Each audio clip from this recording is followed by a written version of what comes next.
반갑습니다. 조교입니다. 조교 논평 시작하겠습니다. 오늘은 김명수 대법원장 사법 처리가 착수되는가, 그 다음에 민주당의 지지율이 지금 많이 내려가고 있습니다. 민주당 지지율이 내려가는 것과 같이 민주당이 이 길로 망하는 길로 가는가, 이런 내용을 갖고 오늘 논평을 시작하겠습니다. 아직까지 제 조교 방송에 구독자가 아니신 분들은 지금 구독을 좀 눌러주시기 바랍니다. 좋아요도 눌러주시고 알림 설정해 주시면은 제가 방송을 업로드할 때마다 빨리 받아보실 수 있습니다. 자, 검찰이 판사 탄핵을 하는 그 탄핵에 연루가 됐다고 보고 있는 김명수 대법원장의 사법 처리에 착수했다는 그런 내용의 중앙일보 기사가 있었습니다. 민주당 지지율이 지금 많이 내리고 있습니다. 언제나 국민의힘보다도 많이 올라가 있었는데 이 몇 주간 계속 떨어지면서 이제는 국민의힘이 민주당보다가 10% 정도 더 높습니다. 민주당이 이 정도 되니까 지금 이제 무엇을 결단을 하든지 간에 민주당의 결단의 시간이 있어야 되지 않나, 이렇게 봅니다. 검찰이 이 김명수 대법원장에 대한 본격적인 수사에 착수했습니다. 검찰이 정말 이 김명수 대법원장에 대한 수사를 언제 착수하느냐, 이거 진짜 기다린 사람들이 많았잖아요. 이게 수사가 여러 가지 수사 조사하고 있다고 하다가는 또 중단이 되고 이랬던 겁니다. 현직 대법원장이라는 이 부분이 있었는데 이제 검찰이 본격적으로 수사에 착수했다. 조금 전에 중앙일보가 단독으로 보도한 내용이 있었습니다. 그러니까 지금의 혐의는 임성근 전 고등법원 부장판사가 임성근이 탄핵을 당했습니다. 임성근 부장판사가 탄핵을 당했어요. 문재인 정권 때 민주당에 의해서 탄핵을 당했는데 여기에 김명수 대법원장이 동조했다 또는 방조했다, 이런 내용이에요. 직권남용이 될 수도 있고 공무집행 방해될 수도 있습니다. 임성근 부장판사에 대해서 민주당이 국회에서 탄핵을 추진하고 있을 때에 임성근 이 부장판사가 사표를 했는데 이 사표를 냈는 것을 이 김명수 대법원장이 이 사표 수리를 거부하고 국회에는 거짓말을 했다 하는 그런 부분입니다. 그래서 국민의힘에 의해서 김명수 대법원장이 고발당했던 것이 지금 이제 수사가 시작되는 겁니다. 서울중앙지검 형사 1부 김인겸 부장판사를 형사부 1부의 김인겸 부장판사를 참고인 신분으로 해가지고 검찰이 출석을 통보했었습니다. 그리고 김인겸이 그러면은 누구냐 하면은, 김인겸은 김명수 대법원장 밑에 있는 직원 사람인데 당시에 임성근 부장판사의 탄핵 이야기가 될 즈음에 김명수 대법원장의 법원 행정처 차장이었습니다. 그러니까 그 전후 사정을 잘 알 것이라고 보이는 그런 사람입니다. 이게 어떻게 해서 불거졌는가 하면은 임성근 부장판사가 사표를 써가지고 김명수 대법원장을 만나러 갔는데 김명수 대법원장이 하는 말이, 당시에 그 대법원장하고 만날 그 당시의 내용을 임성근 부장판사가 모두 녹취를 해놨습니다. 녹취를 해놨는데 김명수 대법원장이 계속 거짓말을 하자 임성근 부장판사도 이 녹음했는 것을 안 깔래 안 깔 수 없이 녹음을 공개해버렸어요. 그러면서 김명수 대법원장의 거짓말이 드러나게 됐고, 당시에 부장판사가 억울하게 민주당에 의해서 정치적으로 탄핵을 당했는 데 대해서는 이 사태에 대해서 사표를 수리해 주지 않았다, 사표를 거부했다, 이런 내용이에요. 사표를 거부하면서 이 공개된 녹음 파일에 보면은 김명수 대법원장이 이런 얘기를 합니다. 사표 수리 제출 그런 법률적인 것은 자치하고, 김명수 대법원장 얘기예요. 나로서는 여러 가지 정치적인 상황도 살펴봐야 하는데 탄핵하자고 민주당이 저렇게 설치고 있는데 내가 자네 사표를 수리해 주게 되면은 국회에서 무슨 얘기를 들을지 나는 모르겠다. 그래서 사표를 수리해 줄 수 없다는 쪽에 얘기를 했어요. 그래서 오늘 그냥 수리해 버리면은 탄핵 얘기를 민주당이 못 하지 않나. 그렇게 되면은 나는 또 어떻게 되느냐, 이 얘기예요. 그러니까 부하 직원 사표 수리해주면은 거기서 끝날 문제인데 사표 수리를 안 해줘가지고 민주당이 이 고등법원 부장판사를 하나 가지고 오는 거야. 탄핵시키려고. 이렇게까지 얘기를 했는 거예요. 대법원장이 이런 것에 대한 비난을 받는 것이고 굉장히 대법원장이 자기 부하 직원을 감싸줘야 될 사람이 아주 적절치 못했다. 굉장히 적절치 못했다. 이런 얘기들이에요. 임성근 부장판사에게 탄핵을 당해라. 네 가서 두드려 맞아라. 이렇게 지금 사실을 강요하고 있는 거나 마찬가지잖아요. 사표 수리를 못하겠다 이겁니다. 대법원장이. 이래놓고는 국회에다가는 또 김명수가 또 다른 거짓말을 하는 거예요. 자신은 그렇게 탄핵에 동조한 것도 없고 사표 수리를 거부한 것도 없다. 이랬던 거예요.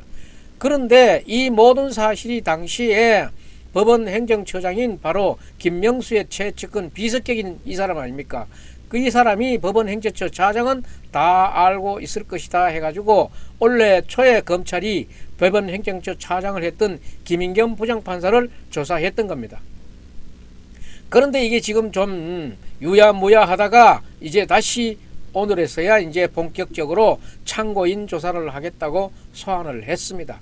이제 이 조사를 하고 나게 되면은 김명수에 대해서도 조사를 자연히 하게 되겠죠. 김명수가 오는 9월에 퇴임을 하는데 김명수 퇴임을 앞두고도 새로운 법원장을 대통령이 임명을 해야 됩니다. 대통령이 임명을 해야 되는데 그런데 당연히 또 민주당의 동의를 민주당이 속해 있는 국회 동의를 받아야 되는데 민주당이 쉽게 동의를 해주겠습니까? 그러니까 차기 대법원장을 민주당 자신들의 손으로 김명수의 손으로 차기 대법원장을 뽑는 이 법안도 나와 있어요. 이걸 모두 염두에 둔 검찰의 조사다라고 읽히는 그런 대목인데 김명수에 대해서도 이 직권남용 임성근 부장판사에 대해서 이 탄핵을 방조했다는 이것도 조사를 해야 되는 겁니다. 지금도 김명수에 대해서 김명수가 각종 지금 판사들의 인사를 통해서 지금 재판 시간 끌기라든가 민주당 쪽 사람들을 유리하게 이런 재판하는 결과 이런 것들 이 부분도 모두 조사가 돼야 된다는 그런 여론이에요. 거의 사법의 농단에 가깝다 하는 그런 얘기들입니다. 이런 조사를 좀 시원시원하게 왜 검찰이 빨리빨리 좀 못했느냐, 이런 지금 국민들의 원성이 있지만은 또 이재명에 대한 조사도 뭐 마찬가지 아닙니까? 언제나 이게 검찰이 언제나 조사를 하느냐, 조사에 착수하느냐, 또 이 수사한 내용을 언론에 이 모든 사실을 검찰이 어떻게 알려주지 않는가. 피의자의 권리도 있으니까 검찰로서는 인권보호도 생각해야 되니까 좀 자제는 되겠지만은 그렇지만 이런 중요한 사람들에 대해서는 적정한 수준의 국민의 알 권리를 위해서 어떤 면에서는 공개도 하고 있는 것 같습니다.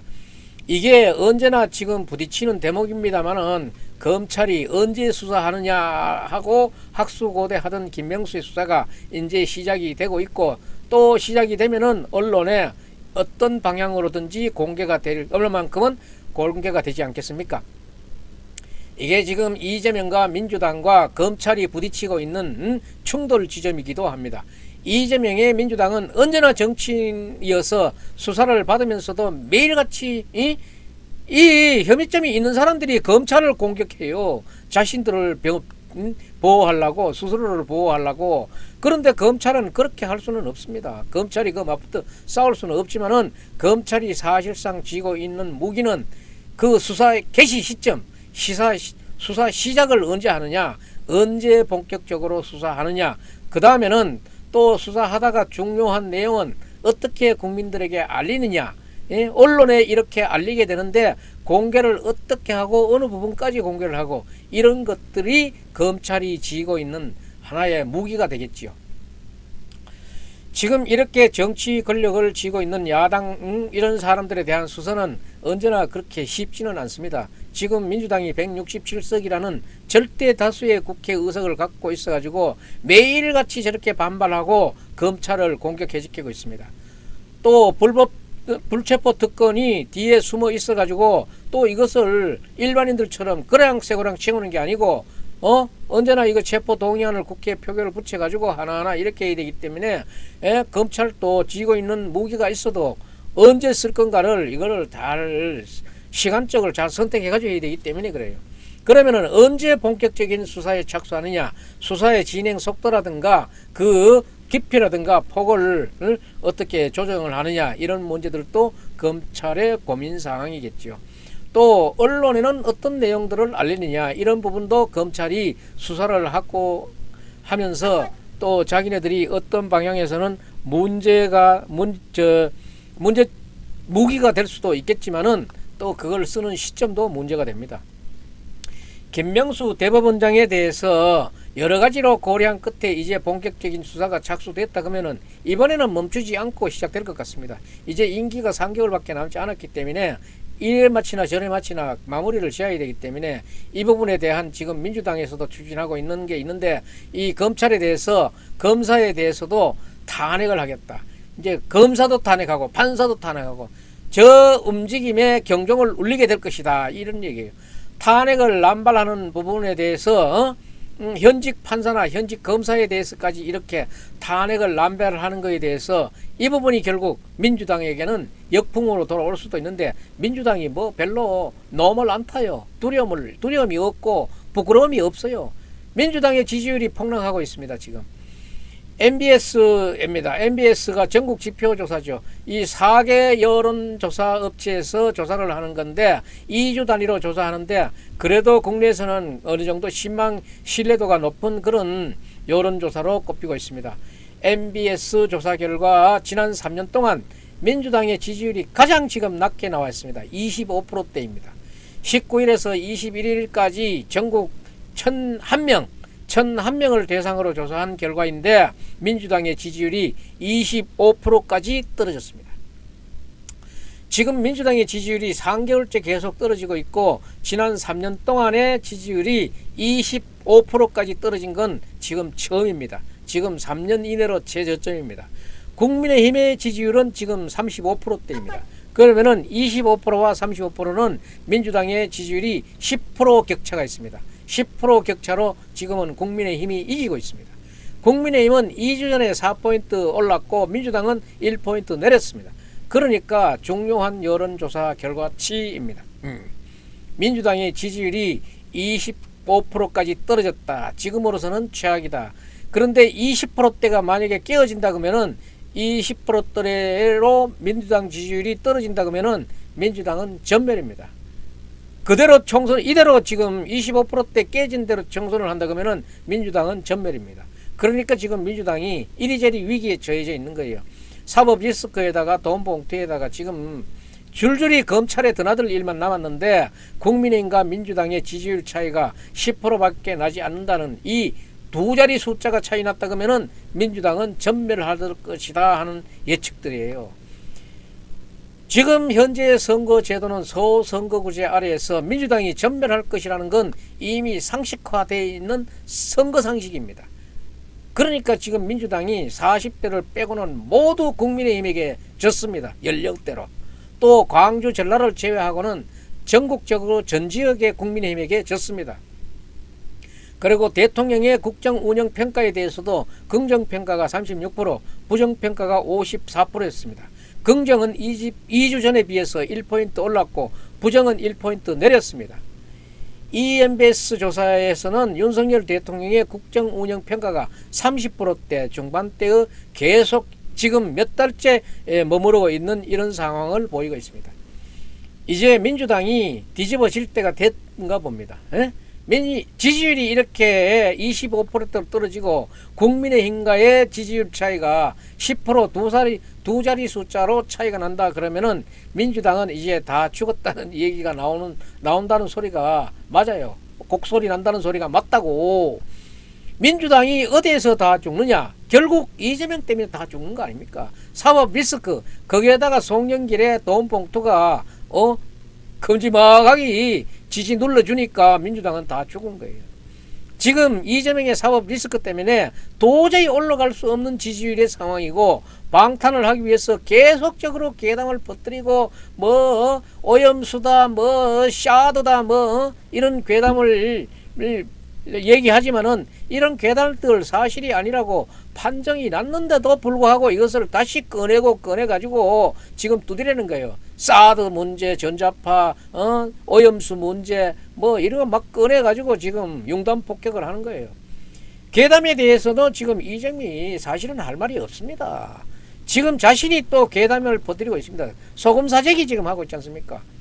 후쿠시마 원전 오염수 괴담을 퍼뜨리고 있고 수능 문제 가지고 괴담 수준의 지금 거짓 선동을 일삼고 있는데, 그런데 이것들이 지금 이제 좀 먹혀들어야 되는데 잘 먹혀들지 않고 있으니까 이게 진짜 좀 민주당으로서는 난감한 문제지요. 민주당 지지층 일부 빼고는 먹혀들지를 않는다는 겁니다.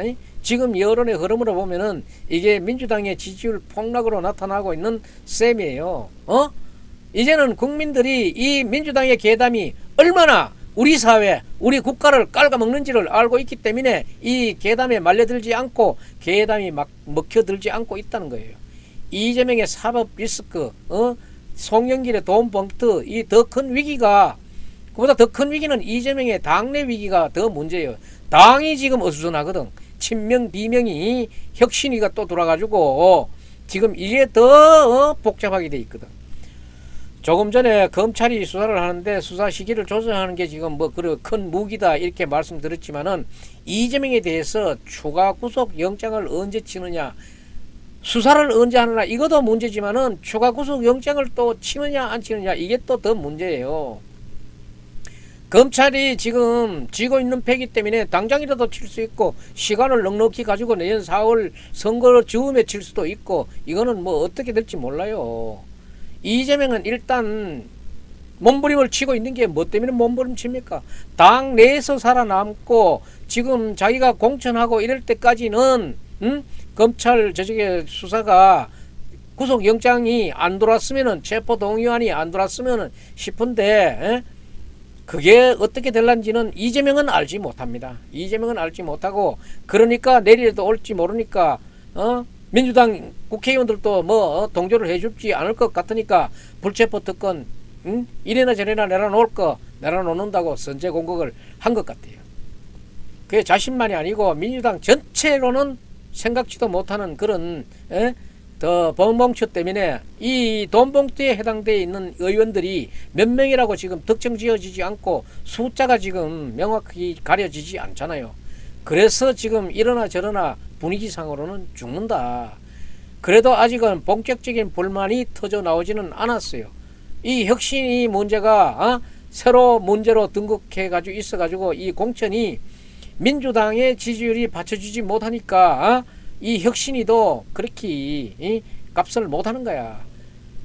그렇지 않아도 지지율이 낮아가지고 지금 어쩔 수 낮아서 지금 음신을 할 수 없는데 수도권에 민주당의 국회의원들이 많습니다.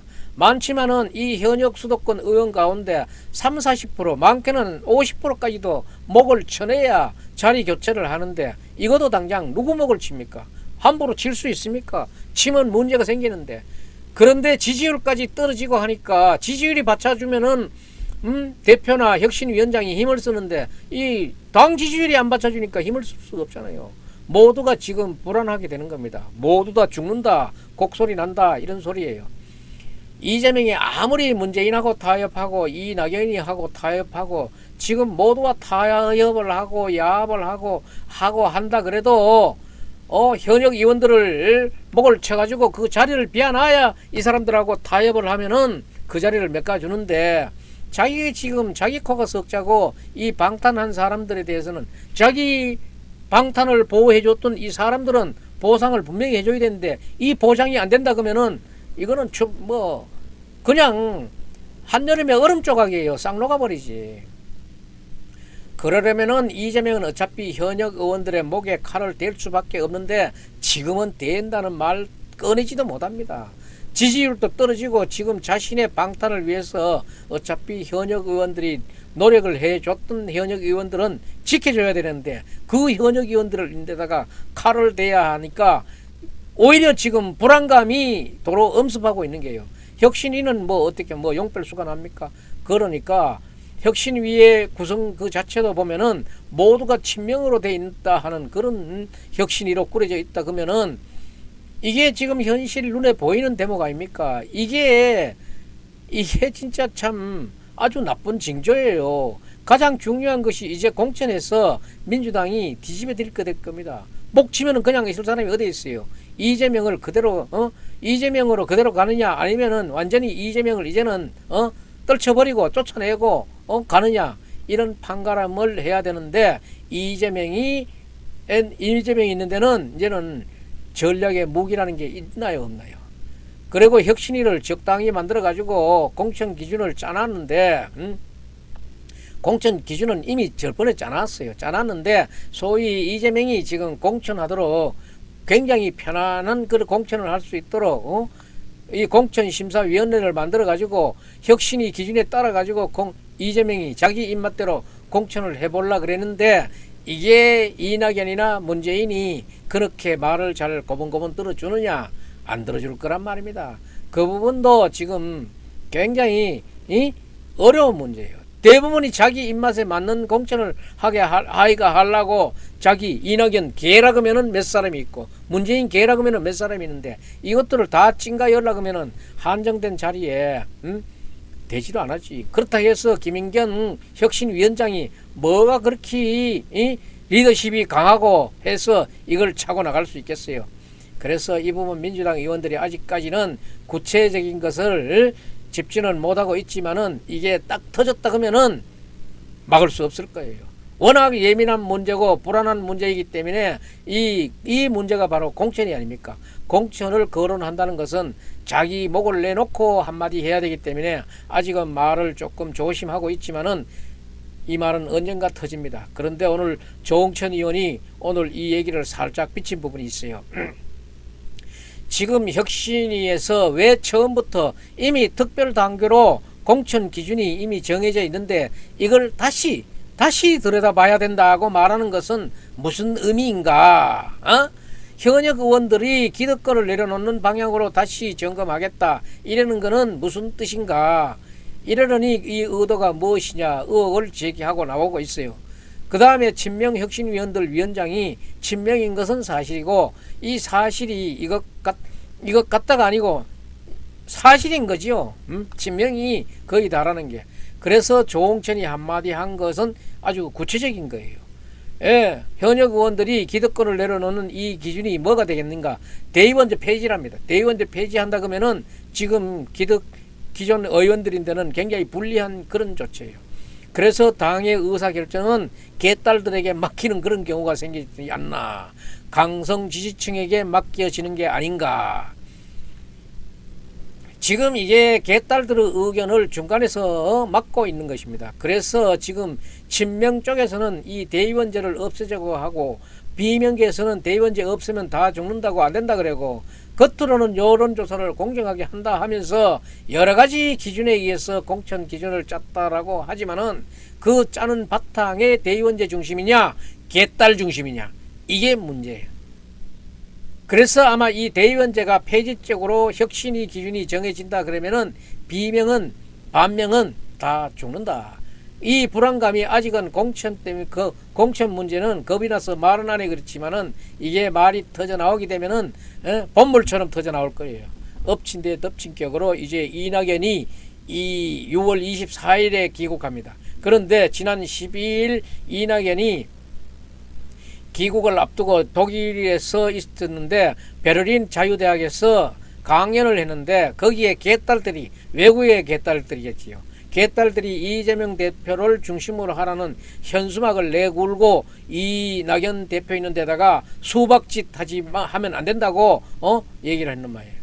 그래서 이재명 대표를 괴롭히지 말라고 이낙연 대표 있는데 압박을 가했다 하는 이런 뉴스들도 있습니다. 이낙연의 강연 도중에 질의를 하면서 이 개딸들이 질의를 하면서 윤석열 정부는 공격하지 않고 왜 이재명 대표를 공격하느냐 이렇게 또 수박짓을 했다랍니다. 이런 질문도 있었다 하는 얘기가 있는데 이게 이제 이렇게 되면은 여기에서 맞서 가지고 24일 날이면은 이낙연 그 전 대표가 귀국하는데 이낙연 지지자들이 또 나섭니다. 이낙연 지지자들이 이 똑같은 티셔츠를 공동으로 구매해가지고 입고 지금 대대적인 환영 행사를 연다 하는 이런 얘기들도 있는데, 이런 식으로 가다 보면은 이제 충돌의 모양새가 보이는 거지요. 물론 이재명은 문재인에게 그랬던 것처럼 이낙연이 귀국을 하게 되면은 아마 물밑으로 이낙연에게 타협안을 제시하겠지요. 제시하지만은 이낙연계 지금 현역 의원들은 가장 불안한 사람들이에요. 그래도 문재인계가 그래도 좀 더 안전성이 아니겠나.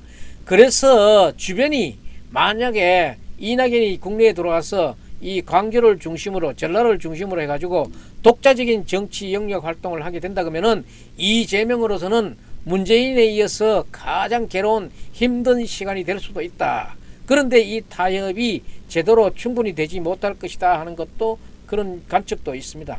지금 이 조국 이야기가 계속 나오고 있는데, 조국이 출마를 하느냐, 신당을 만드느냐, 또 광주에 출마를 하느냐, 부산에 출마를 하느냐, 뭐 이야기는 많이 나오고 있습니다.